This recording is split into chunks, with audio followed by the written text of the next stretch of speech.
ni wakati mwingine tena tunakutana kujadili mambo mbalimbali yanayohusiana na afya zetu. Tumepata swali kutoka kwa ndugu yetu anaitwa Engineer Sulfate. Engineer Sulfate yeye anauliza kuhusiana na maumbile ya mwanaume. Anasema yeye uume wake unapokuwa umelala unakuwa mdogo sana kama vile wa mtoto, lakini ukisimama unakuwa mkubwa, unaweza kufika mpaka inchi 6, lakini unapolala unakuwa mdogo sana. Sasa anauliza nini tatizo nini tatizo mpaka inakuwa hivi? Asante sana ndugu yetu Engineer Sulfate kwa swali lako. Engineer Sulfate kwa swali lako. Kimsingi kwanza, uume ni mpira, ni mfano wa bomba ambalo unatutumka na unanywea. Lakini watu wengi wamekuwa wanapata shida juu ya uume. Mtu anapoangalia uume wake anauona kwamba mkubwa, wakati mwingine anauona mdogo, lakini ni kwa sababu ya dhana zilizopo katika vichwa vya watu. Kwa hiyo watu wengi wamekuwa wakihangaika kuangalia mbalimbali, vitu mbalimbali, kutafuta dawa ili uume uwe mkubwa.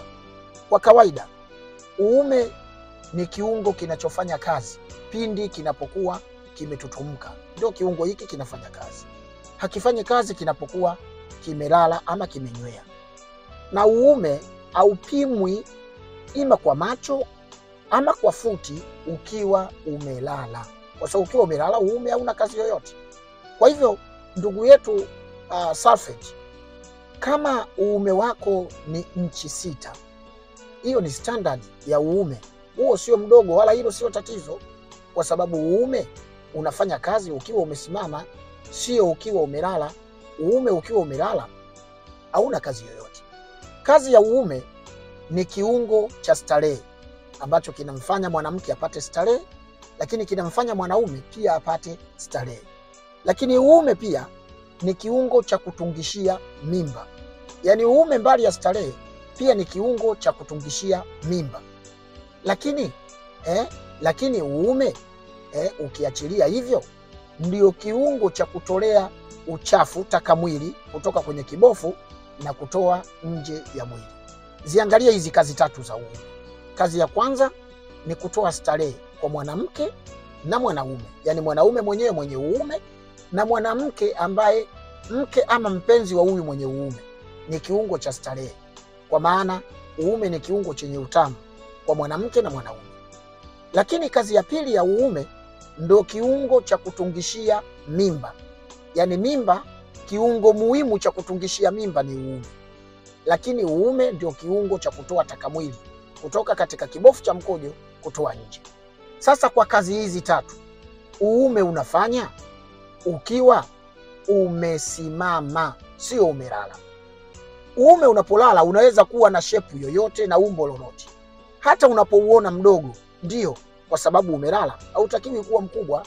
Kwa hiyo ndugu yetu Sulfate, uume wako ni standard, kwa sababu ukiangalia hizi kazi tatu, kazi ya starehe uume ni mpaka usimame.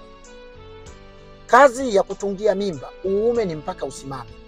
Na hii kazi ya kutolea taka mwili pia uume huwa unatutumka kidogo, ndio unatoa hizo taka mwili, na sio ukiwa umelala. Kwa hiyo hilo sio tatizo. Kwa kawaida tunapozungumzia uume ni kiungo cha starehe, maana yake wanawake wanalizika na uume kuanzia wastani wa inchi 5 mpaka hiyo inchi 6. Una uwezo wa kumridhisha mwanamke vizuri mpaka inchi 4.5. Mwanamke analizika kwa uume huo wa standard. Ingawaje chini ya inchi 5 huo ndio uume unaoitwa kibamia. Lakini inchi 5, inchi 6 ni uume ambao mwanamke anaweza kulizika vizuri kabisa. Kwa hiyo uume hauna matatizo katika upande wa starehe. Na katika upande wa kutungisha mimba, uume kuanzia inchi 3 una uwezo wa kutungisha mimba. Inchi 3, inchi 4, inchi 5 unatungisha mimba. Kwa hiyo kama uume wako umefika inchi 3 na shida yako ni watoto, maana yake unaweza kupata watoto. Ndio maana kuna siku tuliwahi kusema hata uume mdogo pia unaweza kutungisha mimba, yani uume wa inchi 3, inchi 4, inchi 5 na kuendelea.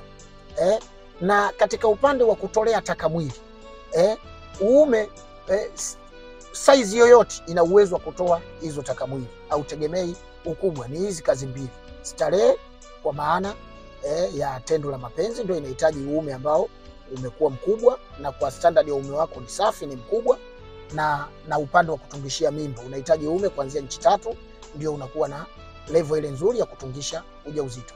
Asante ndugu yetu Engineer Sulphate kwa swali lako. Sisi ni Kimimbi Herbal Clinic. Kama una swali lingine lolote unataka kutuuliza, tuandikie hapo chini kwenye comment. Tutaliona na sisi tutakujibu swali lako. Tunatibu na kushauri mambo mbalimbali kuhusiana na masuala ya afya kwa tiba pamoja na ushauri. Karibu sana kwenye kliniki yetu. Karibu.